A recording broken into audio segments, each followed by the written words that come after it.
Mesdames et messieurs, c'est pour moi un grand honneur de pouvoir célébrer avec vous notre fête nationale. En effet, ce n'est pas sans une certaine émotion que je partage pour la première fois avec vous ce moment festif qui nous rassemble aujourd'hui autour de valeurs fortes telles que la République et le patriotisme. Le 14 juillet, fête nationale et républicaine, est avant tout un symbole de liberté, commémorant la fin de la monarchie. Le 14 juillet fait référence à deux événements de la Révolution française.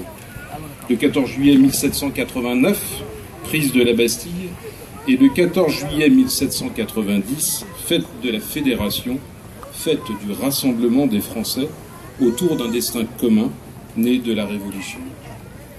La référence à la prise de la Bastille est aussi un symbole qui rappelle la nuit du 4 août, avec l'abolition des privilèges, et nous ramène ainsi à notre époque. Des Bastilles sont tombées, mais il en reste encore de nombreuses pour que l'idéal républicain, rappelé par notre devise nationale, soit la réalité pour le plus grand nombre. Liberté, égalité, fraternité. Comme le rappelle l'article 1er de notre Constitution, la France est une république, une et indivisible, laïque, démocratique et sociale. C'est cette promesse qui est encore trop souvent déçue, qu'il nous appartient de rendre plus concrète pour les Français. Justice sociale, égalité des chances par l'école, formation, emploi, liberté et démocratie. Le 14 juillet, c'est tout cela et c'est aussi une mise en garde. En effet, il ne faut pas faire d'angélisme et je regrette que ces valeurs soient aujourd'hui malmenées ou instrumentalisées par certains.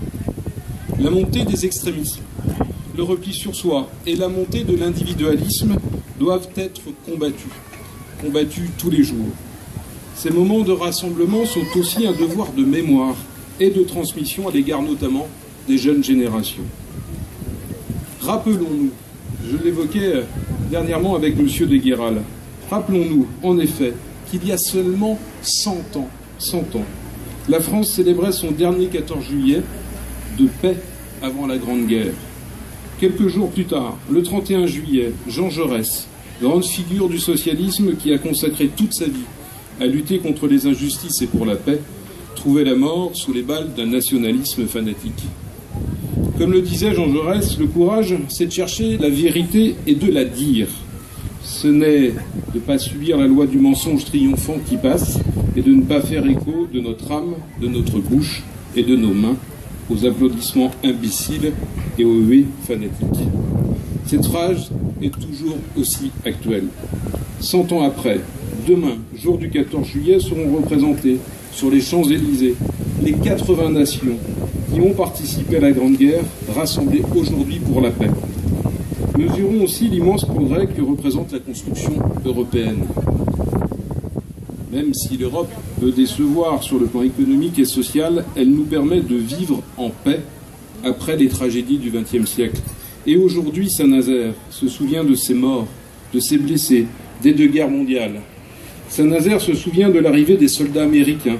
Saint-Nazaire se souvient aussi de la libération de la France par le débarquement de Normandie.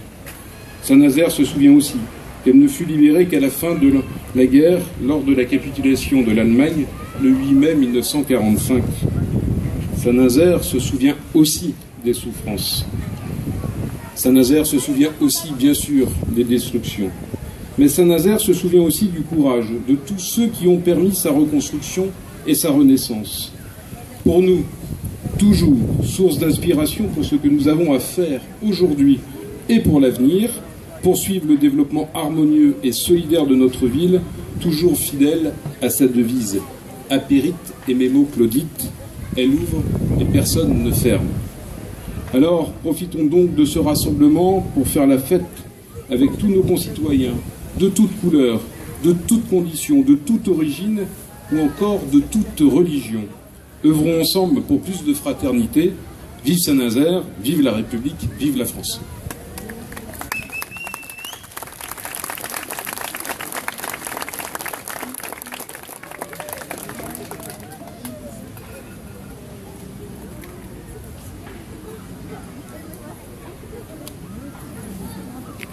un dépôt de gerbes va être effectué ensemble par M. Samzin, maire de Saint-Nazaire, le capitaine de vaisseau Rousseau, commandant la marine à Nantes-Saint-Nazaire, délégué militaire départemental de Loire-Atlantique, et M. Bordeaux, sous-préfet de Saint-Nazaire.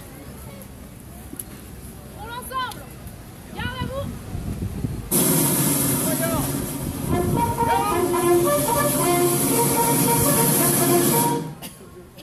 Faites présenter les armes. Présentez. Hop.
Applaudis.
Yo.